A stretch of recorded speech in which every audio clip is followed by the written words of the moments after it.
later on if they want to step up into becoming a finance manager role, or maybe they want to get headhunted by another company who's just gone through or who is going to go through another certifications or upgrade, then this is going to be a good reference and a good experience to sell yourself into a better opportunity. This is just a really old term that I think we should just throw it all out. We're looking for a finance business partner who can look into the future for us. And that's the difference between the old versus the new. They just want to follow the crowd, so to speak. And I'm pretty skeptical about that, learning from my past presence about crypto, NFT, and Web3.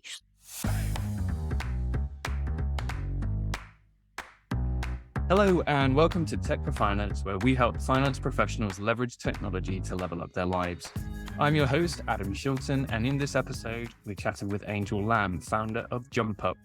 After starting her career as an accountant, Angel worked as an associate for Heidrick Struggles and then Korn Ferry before moving to work in senior positions for companies like Walters, Derwent Executive, and Envision Human Capital Advisory Services. Since then, Angel has founded JumpUp Global, who provide executive coaching and career development services for those looking for career promotion, development, and enhancement. Angel speaks 4 languages and in her spare time likes to dance to different genres like hip hop, jazz, funk, and waacking, if I pronounced that right. And Angel is also a Muay Thai fighter, so make sure not to get on her bad side, that's for sure. So, no, thanks for coming on the show today, Angel. Really appreciate it.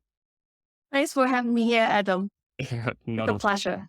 So yeah, let's get straight into the good stuff. So obviously you've gone from a career as an employee to founding your own business. So can you talk to us about why you decided to do that?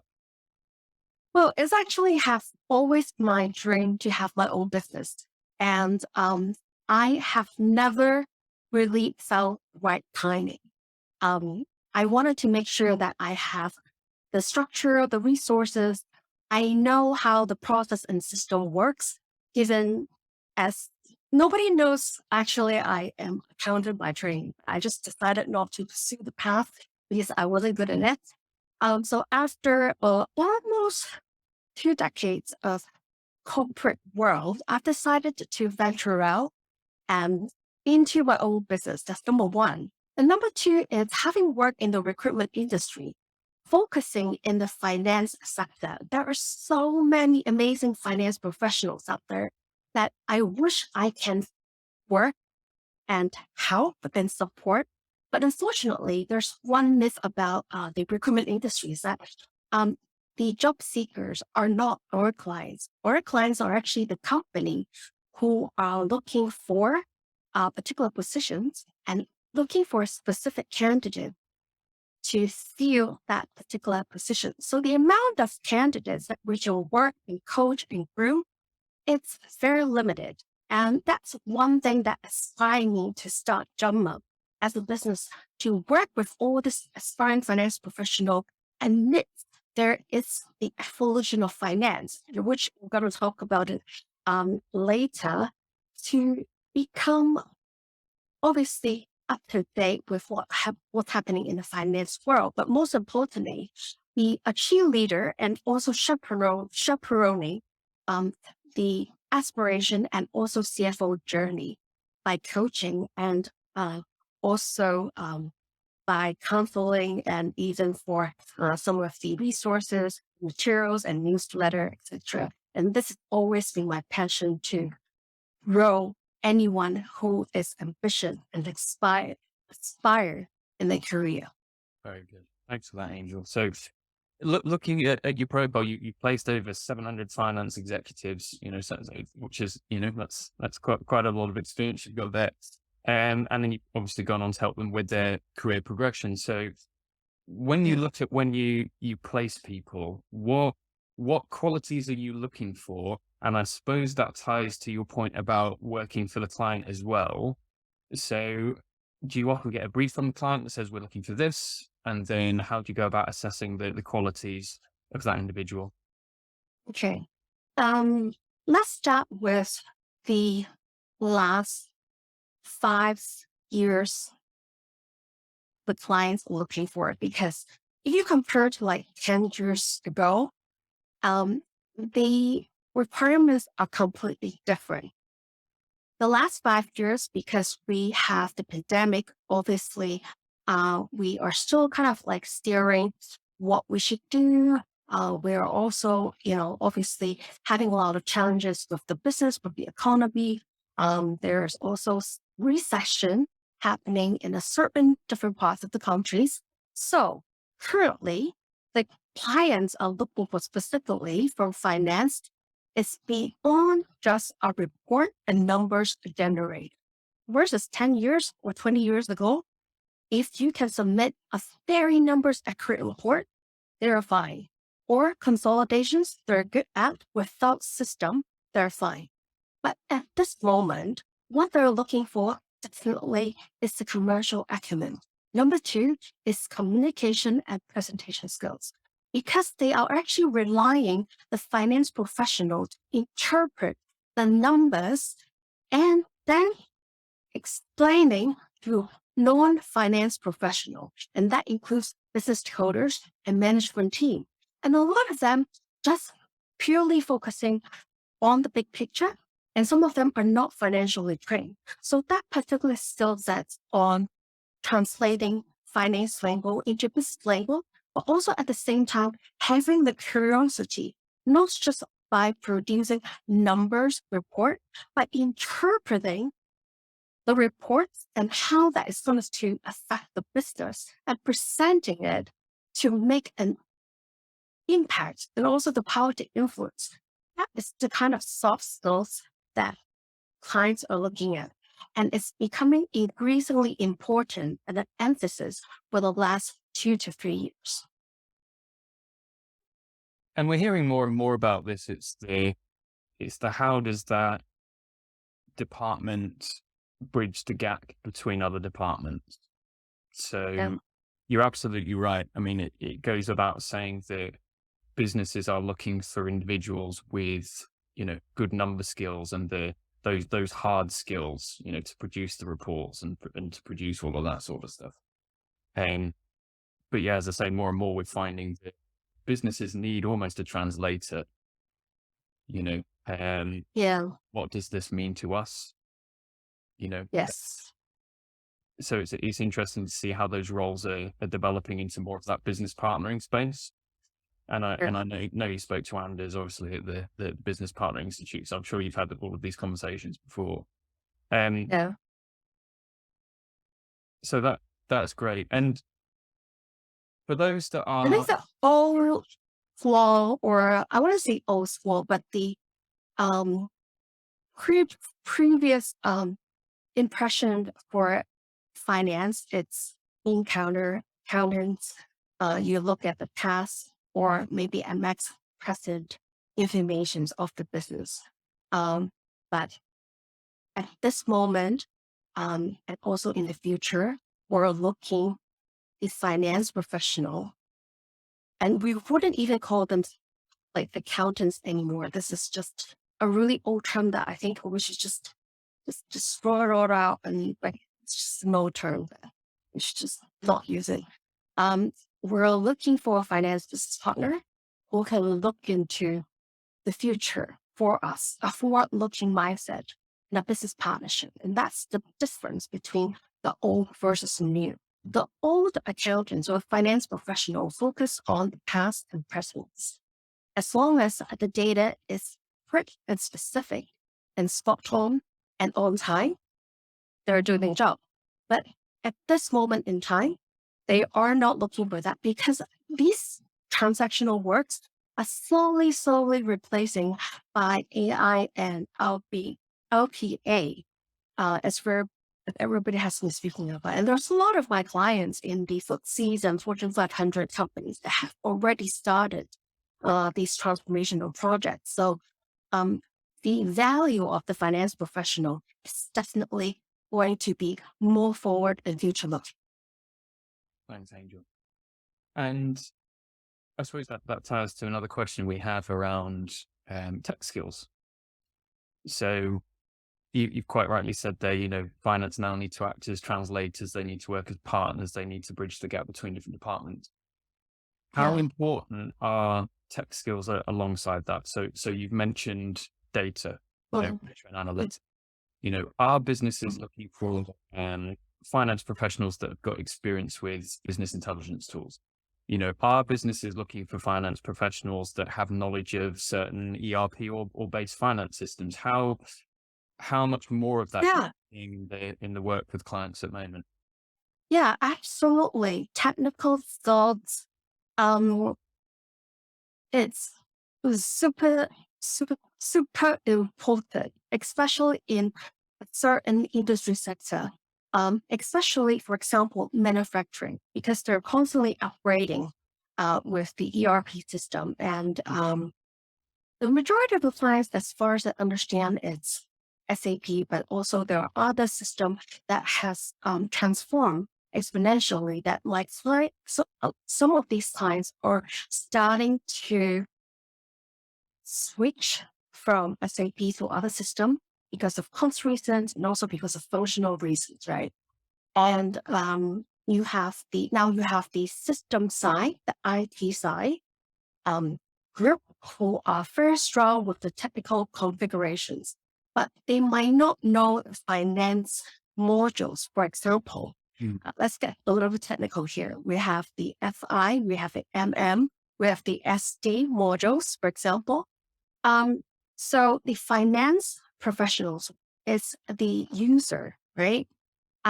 So a lot of the time, these large organizations will pick some of the existing finance professionals within the team who has a good communication skills to act as UAT task consultant or to work on this project to act as like a bridge on understanding and communicating on the finance user requirements. So like, for example, what do you need in this particular report?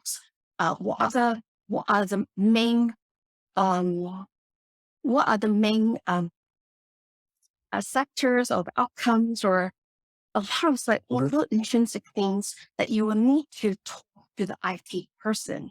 And the user experience and the user requirements being clearly communicated to the IT is super important.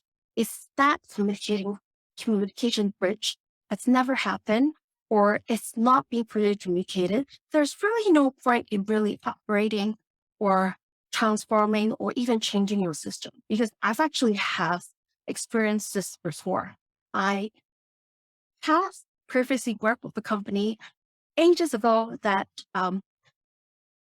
they upgraded the system and they just launching it without um, uh, consulting any of the users, which is the sales and marketing team, and we are the active users of the system. And they just launch it. They launch it in a way it's becoming so ineffective for the users. And it's just becoming such a lose-lose situation. So I definitely think that, to answer your questions, I'm going a little bit like, like low-minded here. But to answer your question, we do need a middle person to be able to bridge the gap. And I definitely believe somebody in the finance team, if they're looking for a broader scope of experience, that's definitely a very good exposure for them. And it kind of paves way for their career journey later on if they want to step up into becoming a finance manager role, or maybe they want to be headhunted by another company who's just gone through or who is going to go through another system implementations or upgrade, then this is going to be a good reference and a good experience to sell yourself into a better opportunity. So typically the connection is so important that I wouldn't miss a thing if I were the finance professional.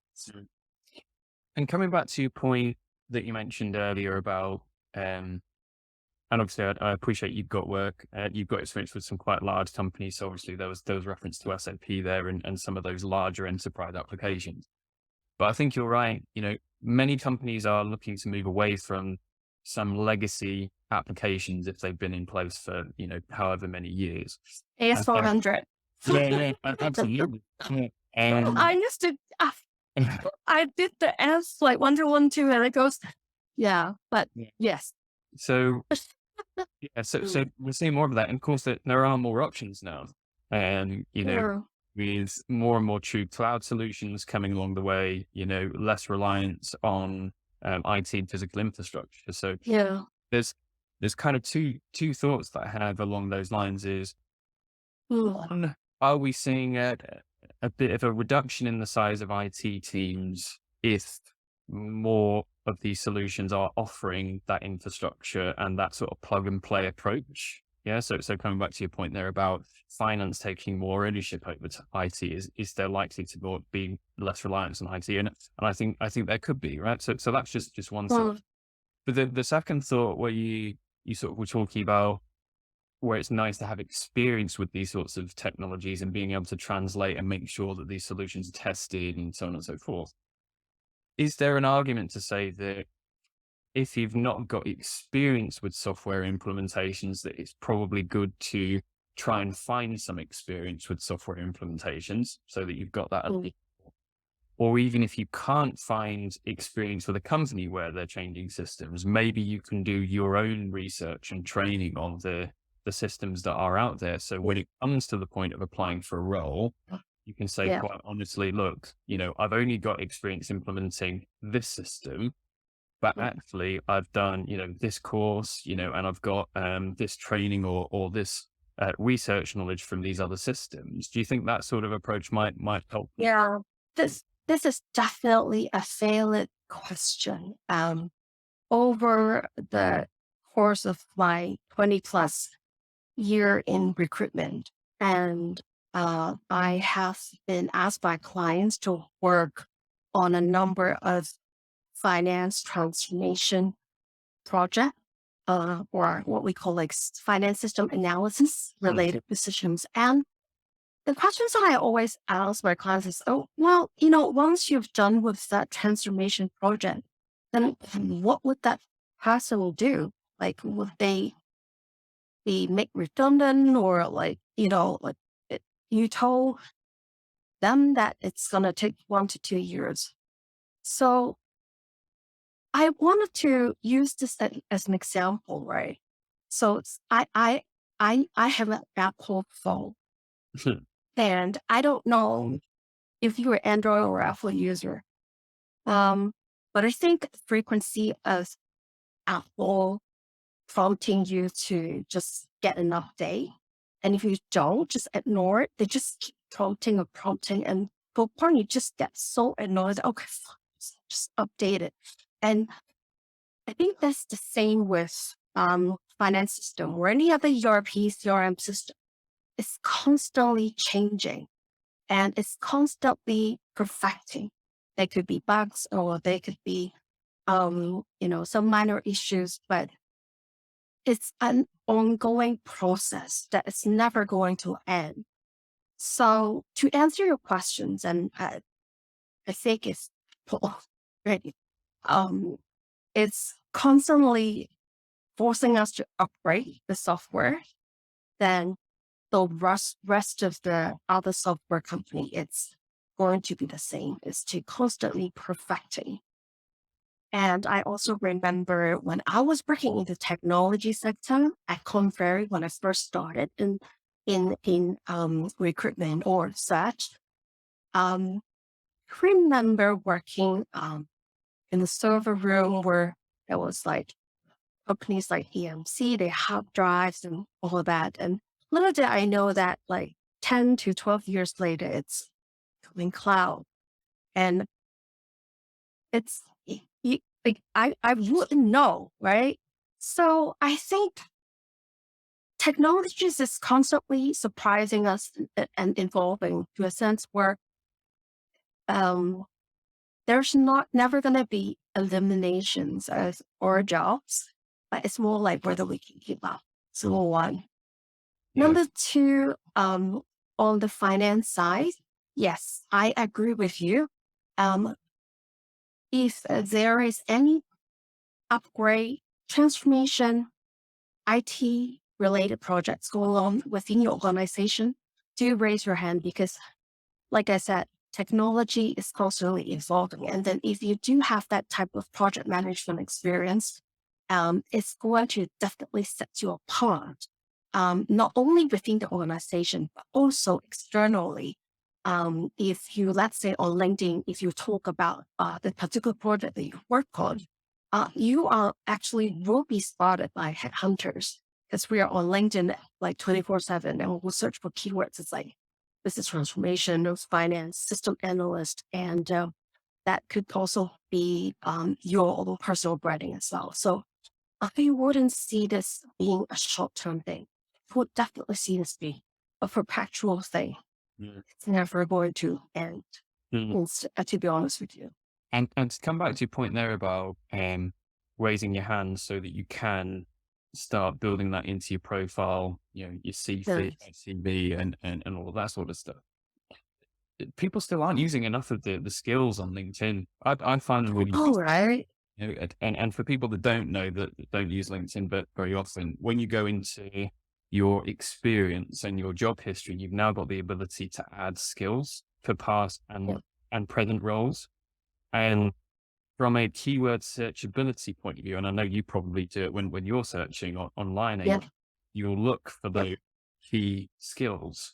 So Yes. if they're there front and center, and then it improves your visibility at the end of the day, doesn't it?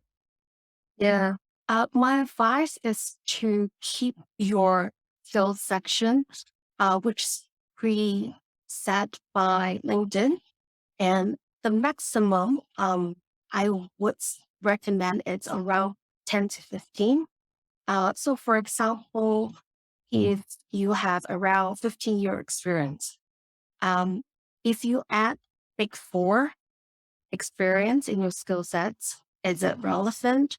So pick 10 to 15 skill section, but make sure it's related to the last two jobs. And that's number one.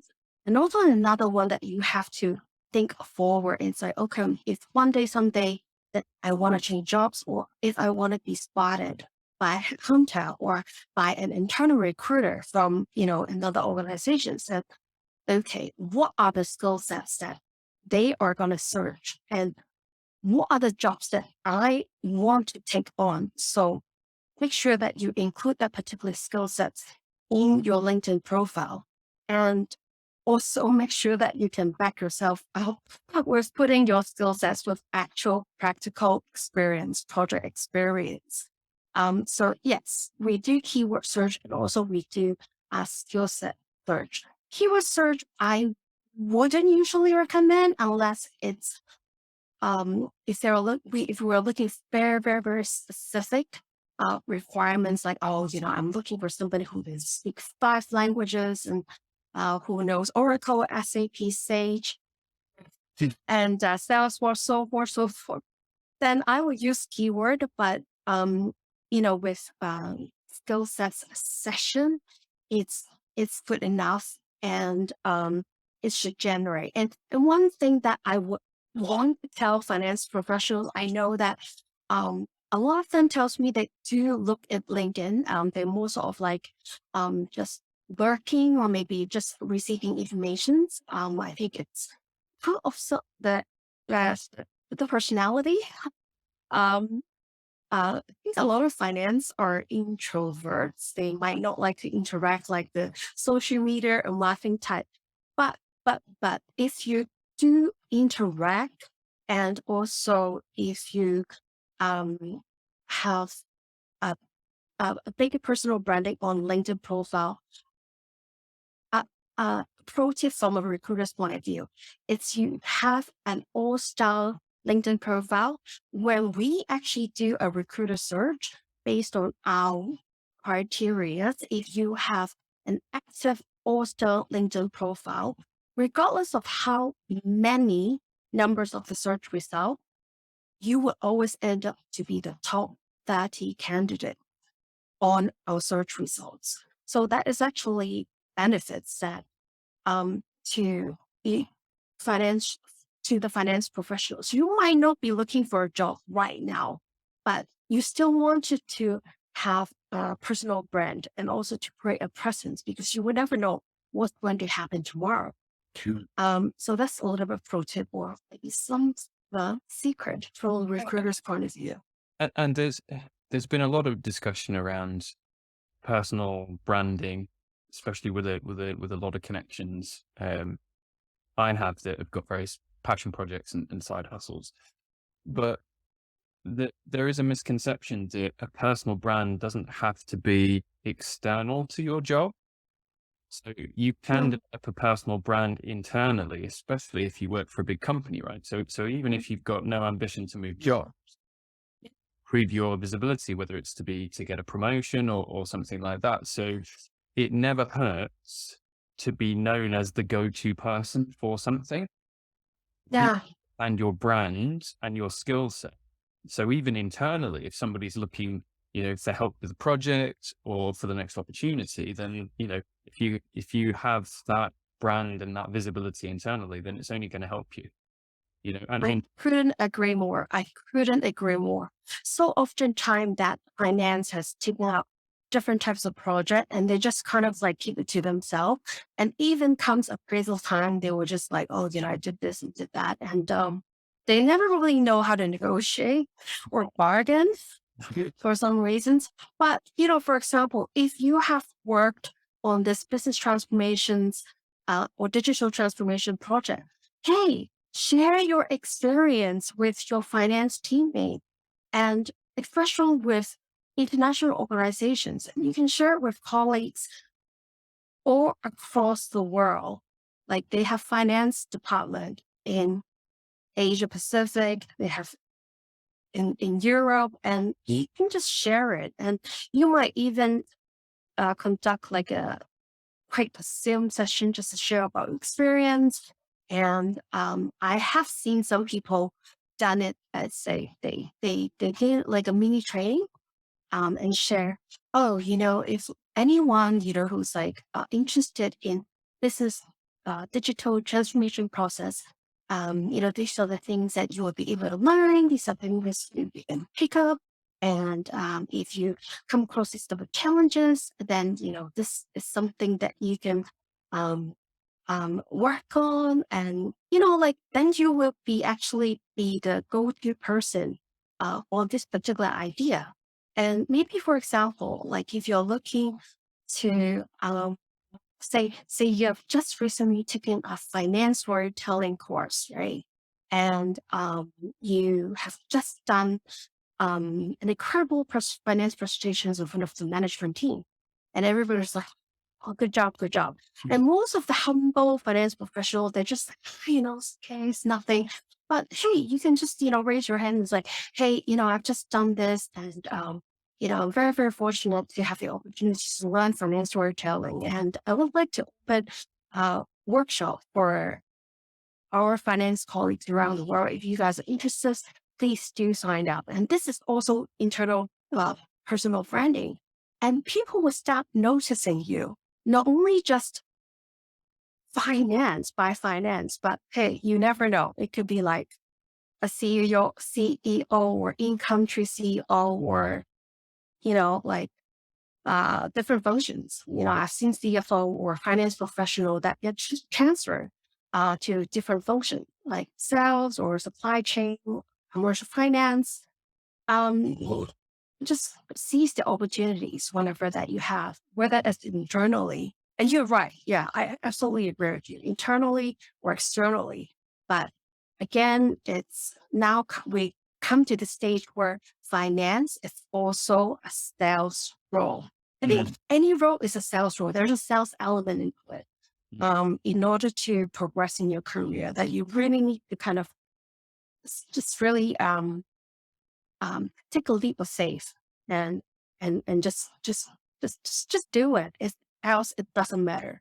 But what's most important is you actually try and make things happen for yourself. Yeah, 100%. And to come back to your point there about bringing others into the discussion. So you used the example there of a financial storytelling course, for example. Yeah. I think Yeah. in a lot of instances as well, people underutilize the tools that they have. And I'll give you an example. So, um, Mm, we've seen a shift in moving away from email for internal communications, and organizations will now use, Microsoft Teams or Slack yeah. or those more collaborative tools, right?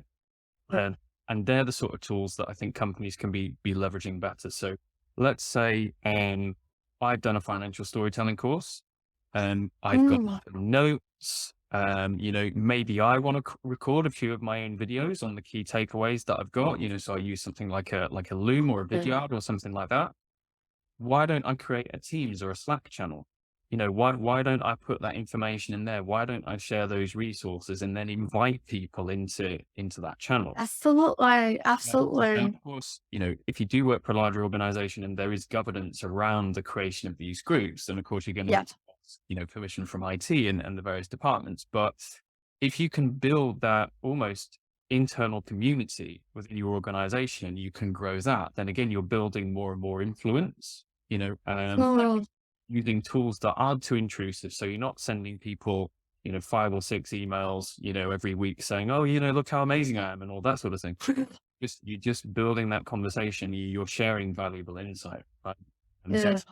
happened. And we've started doing this recently as well. So we tie it to sort of weekly lunch and learns is what Oh, we. cool. So various departments on a Friday will have 30 minutes to bring the rest of the organization up to speed with what's going on, a bit more of the background, because in a lot of instances, we don't know what's going on in other departments. A lot of times we just don't have that knowledge. And then, of course, all Yeah. of those sessions are recorded. They're Yeah. then shared in the team's channels. So anybody can pick it up. If it's new starters, it's great for them because they can go straight into the Yeah. channel. They can see that Yeah. history of all of those sessions and bring themselves up to speed really quickly. But then there's also a conversation that surrounds that. And then there's ideas on new subject matter. So we've got polls to say, all right, well, what are you looking for in the next lunch and learn? So Yeah. I don't want to go off on a tangent because I could talk about this sort of thing forever and a day. It got me thinking when you were talking about that, sharing the knowledge that, there are Yeah. ways to make that knowledge share easier. Yeah. Definitely. 100%. What's most important is having that mindset and also the state of mind. Um, yeah, I could understand like a lot of people are kind of aware of the fact that, oh, like I work for an international organizations, whether to post something or to initiate something internal or externally. I mean, like everybody knows how to just kind of like navigate this themselves around um on how to make things happen. That's number one. Number two, it's you will actually be surprised that other departments, like you said, especially because a lot of the companies have implemented policies that work from home, so we don't get as much like face time, like interpersonal interactions time. So you'd be very, very surprised that if I am hosting something about finance, oh my God, like HR, sales, supply chain, like, like all walks of life, they were actually participating into my little finance storytelling because despite the fact that it's finance storytelling, but it's like the storytelling part that everybody wants to just understand a little bit more because it is interesting. Everybody wants to tell a good story. So yeah, I mean, like, yeah, it's just the technology nowadays has become so easily accessible and for us to utilize it. So it's really just it's all about your mindset and your state of mind Yeah. and taking the initiative, whether it's you're in the finance sector or not. And you're absolutely right. Yeah. It's just, I couldn't agree more.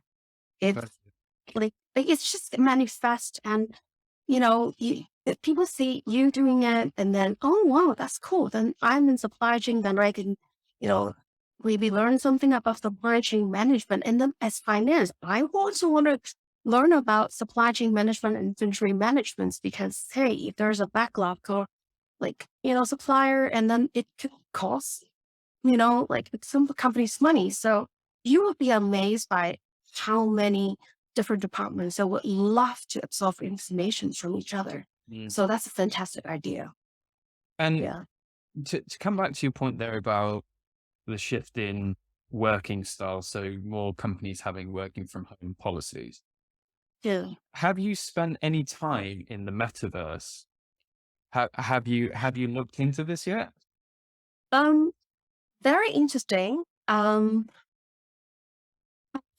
Because I'm an extrovert, so I still long for the human interaction. So I would just kind of like show up to the office and announce like, "Hey, well, how are you?" and stuff. Um, in Asia, in Hong Kong, particularly, or maybe in Singapore, we don't really have that kind of I wouldn't say luxury, but because we are much smaller and the commute is so much easier. So for example, if I work I go if I really need to go to work, it's like 15 minutes on the tube. So yeah, and also because like, like the COVID, everything is easing. We can actually work on a hybrid model, like 3 days and at home, 3 days in the office. Um, But you're not it's it. yeah, you're not at the stage yet where you feel the need to put on a virtual reality headset and, Oh, walk into your virtual office to see all of your virtual peers, so you can have face-to-face meetings as an avatar in virtual reality. yeah, So we're yeah, not at that stage yet for sure, right?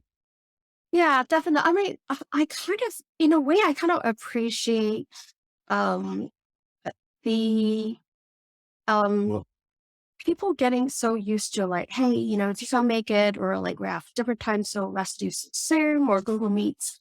But because like before in the recruitment industries, a lot of times I have to stay past the office hour and I have to wait for the candidates to come into my office. And a lot of times it's like 7 or 8 p.m. And by the time that I uh, get off work would be like 9. And the next morning, obviously, I have to show up around like 8.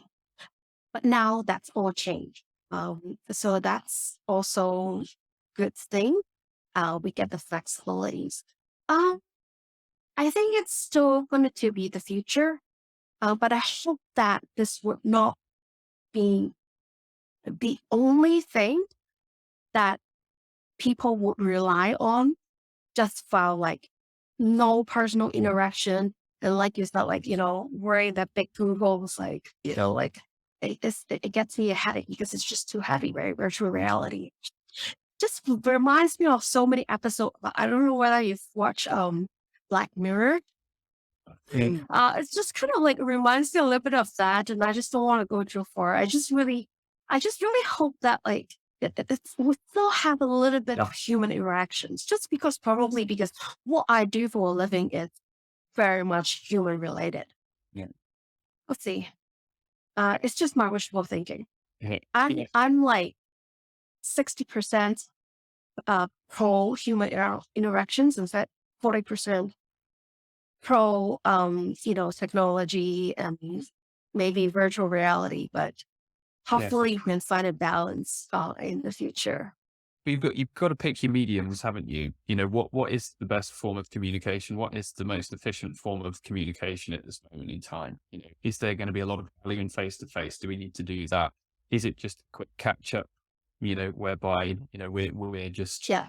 short presentation, for example, and we need the whole business on the call. Is that going to be better by a team? But I'm with you. I hope that we don't ever lose that human interaction. But I think it is coming because when you look at some youngsters now, and I mean, I've got a 2-year-old and a 6-month-old.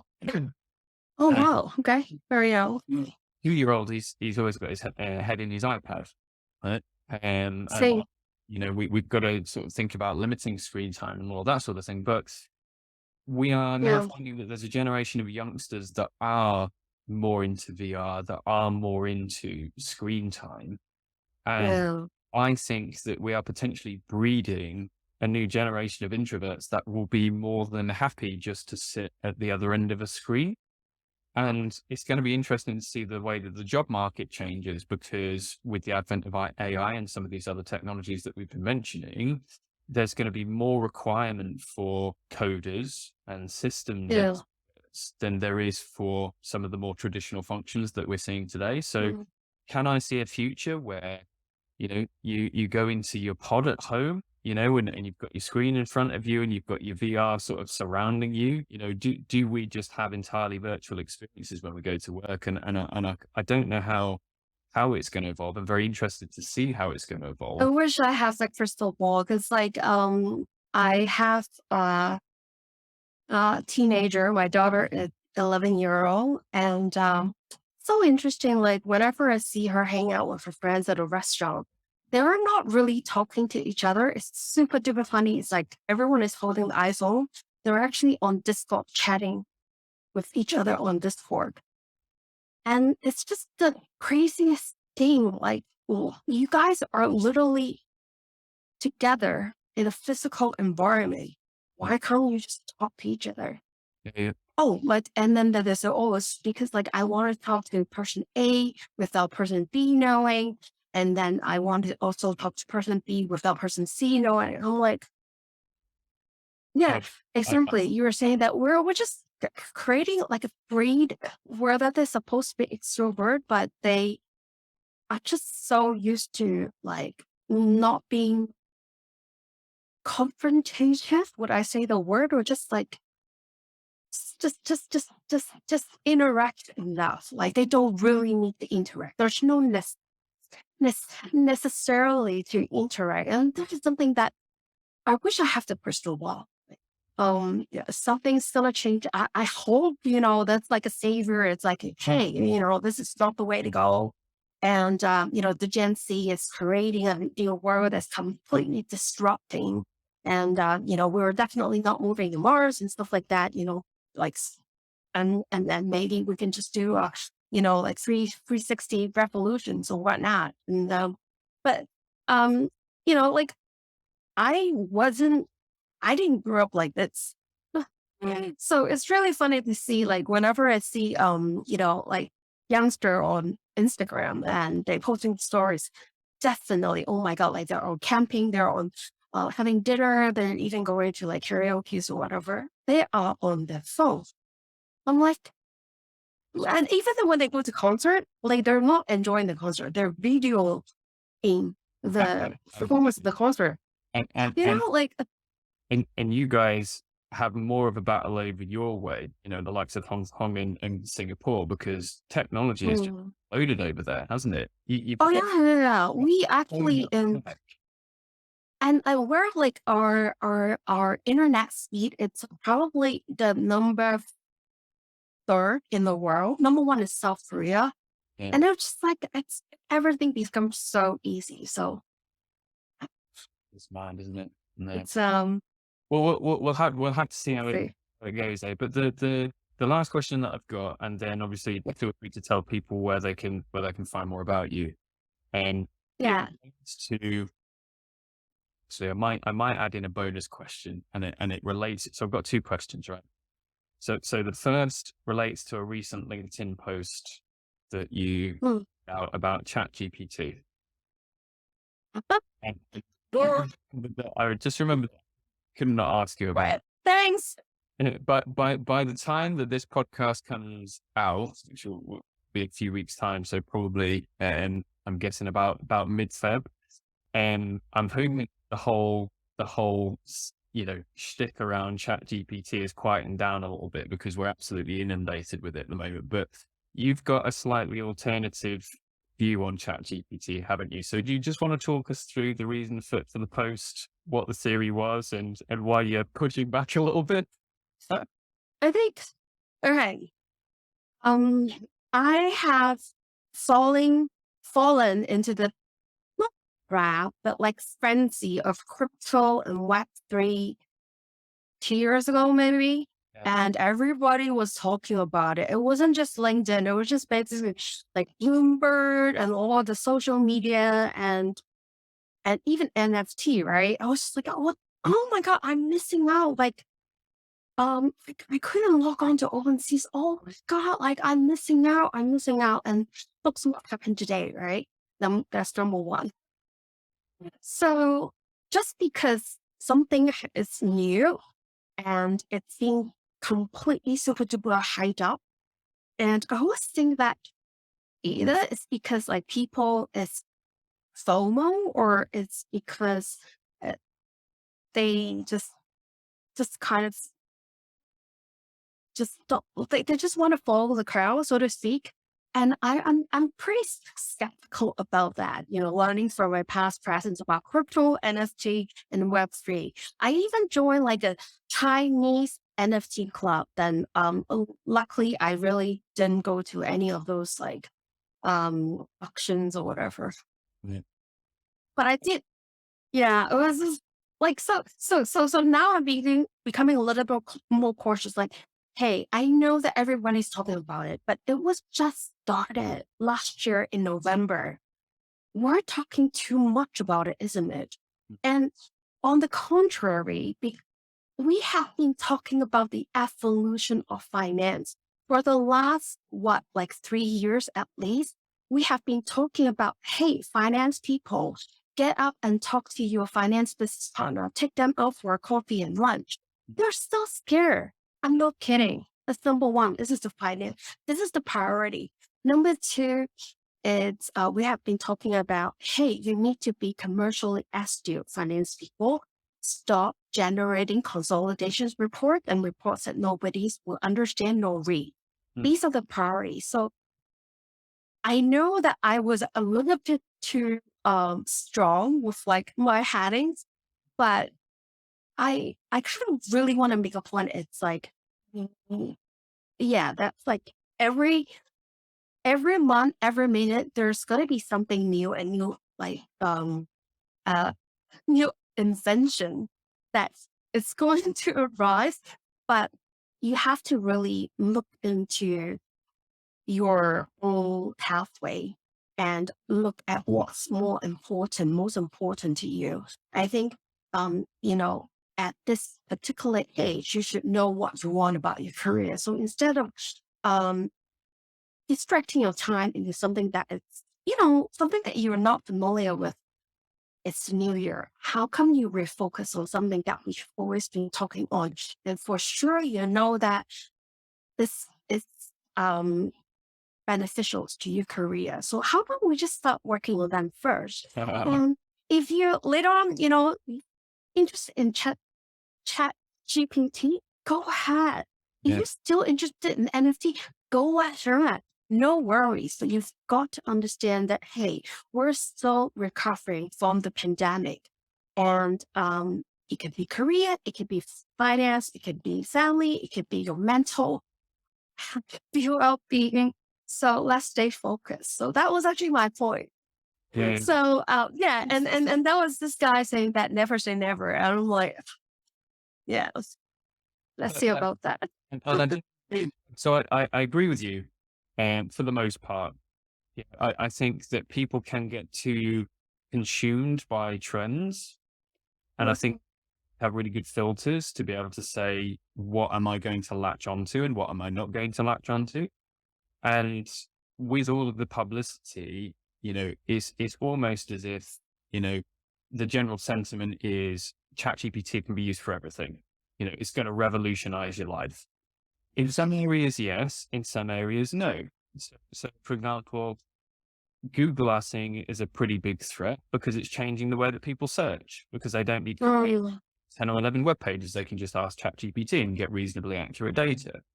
But from a personal assistant point of view, if you can have a bot generate a template for a document for you, so you can then just go in and correct it. So these are all use cases that are really beneficial, as opposed to just, how do we fool the bot? But then the second piece that's interesting around that, and it relates to what we were talking about earlier about how the next generation are going to evolve, because if I grow up and I've now got access to endless information whereby I can just speak to a bot to give me everything that I need, that then pulled into question the need for traditional education. If seeing this blend of human and machine-based resource share. Mm, Why do we need to learn all of these concepts when we can have something explained to us in seconds in pretty clear terms how the world works? So I think I'm yeah. pretty fundamental shift in education. And all over the world, and I don't know whether you've seen this, but they've had to ban ChatGPT from schools because kids are using it to write articles for them. But now they've also Um, got AI that is looking to spot AI generated content. So actually there's a lot of people that are investing in technology to help them spot what is and isn't bot generated content. yeah. Yeah. A governance point of view, there's going to be quite a lot of uncertainty and quite a lot of focus on sort of the legal elements of using these tools. Yeah. But no, like you, I think enough is enough sometimes. We're right to focus on it as evolution in technology, provided that we don't consider it a silver bullet that's going to solve all of our problems. Yeah. I agree. Yeah, I mean, like, it's just, I would wish that I have a robot who can just cook for me and wash dishes. But the only thing that I've managed to get is the vacuum cleaning robot where like she just like, she just circles around and just, pick up all my like hair, curly hair and stuff.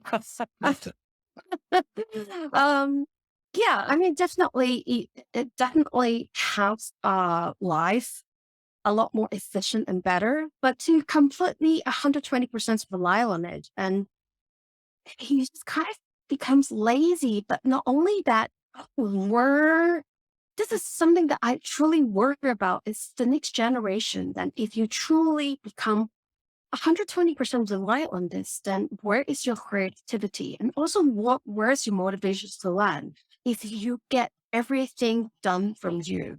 So curiosity, like humankind to constantly evolving, it's because you're curious, you want to be better. Um, so yeah, that's like the structure of ChatGPT. I'm still trying to get my head around this, to be honest with you. And you're currently right. It's like, you have this AI created and there's also like an AI try to pick up the stuff that it's like not AI written. It's a I'm so confused. So no, like for me, I'm so old fashioned. Like I'm more about like, hey, like just you really need to put in the hard work so that you can just really wake up and look at yourself and say, hey, everything that I have, I've done my hard work and I've made this happen for myself, yeah. not chat GPT, Yeah. okay? I Or fi- not AI or robot. Yeah. He did clean my floor, but for a little bit, but hey, everything else, I did make my own bed, right? So I'm struggling. I'm struggling. Maybe I should talk to my doll a bit more to see what her thoughts are. Yeah. But yeah, we'll see how that goes. I don't know what the future holds. Oh my gosh. So moving from technology that you might not necessarily understand and agree with, my last question is, what technology could you not live without? So whether it's an app on your phone, a gadget, or a system, what could you not live without? My phone. Definitely. Oh my God. Like seriously, You got a favorite? like You got a favorite phone like app? um like it's just basically my whole life. Like it's yeah, it's my whole life. I have not changed my number for the last like whatever years like that I can remember. Um I had a lot of apps and I had a lot of photos and I just I'm that kind of person who's kind of like I don't know whether you notice like it's not sleeping or I would wake up in the middle of the night just to check if there's a message on LinkedIn. If I see a message on LinkedIn or I come on LinkedIn, I will respond right away. Uh, Uh, and I will see an email like on my inbox and I'll just respond it right away. The type of stuff. Oh my God. If I don't have my phone for like 1 hour,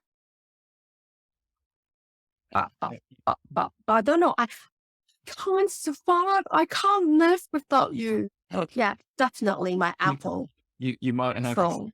You might have to turn off your notifications so that you're not having to respond to LinkedIn messages in the middle of the night. I'll The leave. thing is, I'll leave that up to but you. the, Yeah. but the thing is, like I have OCD. Yeah. Yes, I do. Sure. And I've tried turn on all notifications, but it's just a curiosity about like, hey, missing out. Let me just go to LinkedIn and check, despite there's no notification. So I really need to just chill. I really need to just chill. Yeah. Do you have a favorite app? My favorite app right now, because I'm creating a lot of content videos right now. Okay. Mm, I love CapCut, but okay, for social media sake, What is that? Sorry, I I don't know what that is. CapCut. CapCut. It's basically for video editing. Okay. But if you're talking about social media platform, um, you wouldn't like believe that I spend so much time on Instagram. It's just really crazy. It's just giving me so much information in the world. That's why I'm so into hip hop, because I see like all this. Oh wow, that's so. I should really get back into it. I danced 10 years ago and on and off and stuff. And like, and also because I have a teenager, I want to make sure that I'm keeping up and being a cool mom. And yes. And I know about Grimes, who she's dated Elon Musk and her music and stuff. Like, yeah, Like, that's me. So You just share yours. It's like, I should share okay, what's the one thing that you cannot live without? What's the one thing that I can't live without? Yeah. I'm just looking at my phone now. So I'm a heavy user of Spotify. Right. So Cool. mainly for podcasts. But what I like about Spotify is that now at the top, you can choose your category. So you can select music and it'll give you your music playlist, but then you can click podcasts and it will give you your podcasts. Yeah. That's quite easy. Well, Plug it into my car. yeah. The first thing. That's all on my phone. The apps that I'm more into now, I wouldn't say I'm quite at the point where I couldn't live without it. Is an app called Notion, which is both task and note making. So I'm using that a lot. Yeah. But there is another one that I've been using more heavily at the moment, and again, still not quite at the point where I couldn't live without it. And is an app called Brain.fm. Okay. It's the same theory as binaural beats, where you put headphones in and it will basically beam sound waves into your ears to help improve concentration. Now, wow, cool. They're all set to music, so it's not as if you just, it's not that, it's music, but the way that it's done, and it's more advanced than binaural beats, is that there's kind of like a natural pumping that goes on in the background, and it's that pumping that helps you. Right. So when you go in and you can choose your category, so you've got focus, relax, sleep, and meditate. So if I'm starting deep work, for example, and I want to find 90 minutes just to concentrate on something, I'll go into focus and then I'll go into work, and it will for 90 minutes to allow me to tune in with that sort of slow pumping in the background. And so that's one that I'm using quite a lot at the moment. But as I say, I run a podcast called Tech for Finance. I love the gadgets, so I could speak all day about this sort of stuff. But yeah, it's so cool. It sounds so cool. Yeah, I'm literally like, if you can see. Oh yeah, I'm definitely gonna try this out. Like, I have a little bit of it's so hard for me to focus because my mind is always like going into different directions. So it would be very nice, like, if I can just sit and like just be focused, because and Alice backstory, working in recruitment is literally like a sales job. It's really, really cutthroat. Oh. And to describe the office of a recruitment house, imagine the wolves of Wall Street, like the trading floor. Yeah. The louder that you speak, the more productive that your boss Wow. think. Yeah. Yeah. So it's just basically for the last 15 years, we're have an open office. We have around like 50 to 60 people. So we're all talking like super duper loud. And I've become just really accustomed to it. That like even somebody is talking, like shouting, like behind me, I can still, close deals and stuff like that. So, but now that I'm working from home more, then it's quite the opposite. I can't focus. It's so weird. So I'm gonna definitely try that. You'll be good. Yeah. Make sure that when you put it on, that you've got headphones that either completely surround your ears or go in your ears. So and if you've got any of the old school sort of Apple headphones that just sit in your ears as opposed to going in, they won't So the work. EarPods doesn't work? No, Like, they'll be fine because they actually cover your ears. But okay. I don't know how far in the earpods go, but the whole Mm, when they're in, it also blocks out all the outside noise. So if you've got your earpods on and when you're playing music, you can still hear stuff going on in the background, it's not going to work if they're oh. all the way in or completely surround your ears. And Do you you use a particular brand headphone, like the noise canceling? they're not I know there's like different brands and stuff. noise cancelling, but the ones I use are called Jaybird Vista. So Okay. they're only little tiny ones, but they're Oh, okay, cool. well shaped to go into your ear. Yeah. They kind of market to sort of more sports and active type people because they're meant Oh, to place when you're running and that sort of stuff. nice. I just got them because they were highly rated for obviously all that sort of stuff. And Yeah. they're really good. But any brand that goes, right into your ears or is that noise cancelling. Oh, So but we've gone over time, Angel. Sorry, I've kept you here. oh, it's Yeah. like I didn't even realize that we've been talking for like the last an hour and like 15 minutes. It's just time. It's just like when you're having like Good like concept. a great band count. It's just Yeah. you So didn't realize the time is fast. So it's where can people find out more about you, Angel? okay. Um, so the best way to find me is actually through LinkedIn. All my contact information on IG, and as well as if you want to book a call with me, you can actually directly click onto my LinkedIn profile and you can check my calendar schedule for a 30-minute consultations call. And also you can have access to my website. That's the best way to find me on LinkedIn, as well as if you click the notifications and follow my profile, you will get a lot of CFO and also finance stories related pro tips on a regular basis. I try to post every weekdays, Monday to Friday. Let me try to think like 8 p.m. to 9 p.m. EST time. So that's the best way to find me. Okay. And your LinkedIn is Angel Lan Yes, that's LANH.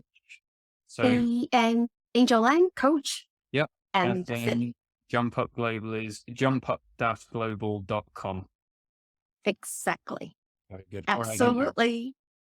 So Perfect. yeah, Thanks ever so much for coming. I am an extrovert. Anybody who just DM me wanting to have a chit chat with me, more than welcome. More than welcome. Yeah, Angel, that's fine. Well, yeah, I've really enjoyed this conversation. It's been a lot of fun. So thanks. Likewise. And Thank yeah, you for present. keep in touch. Yeah, we'll speak soon, I'm sure. Thanks, Angel. Thank you so much. Have a great day. Bye bye.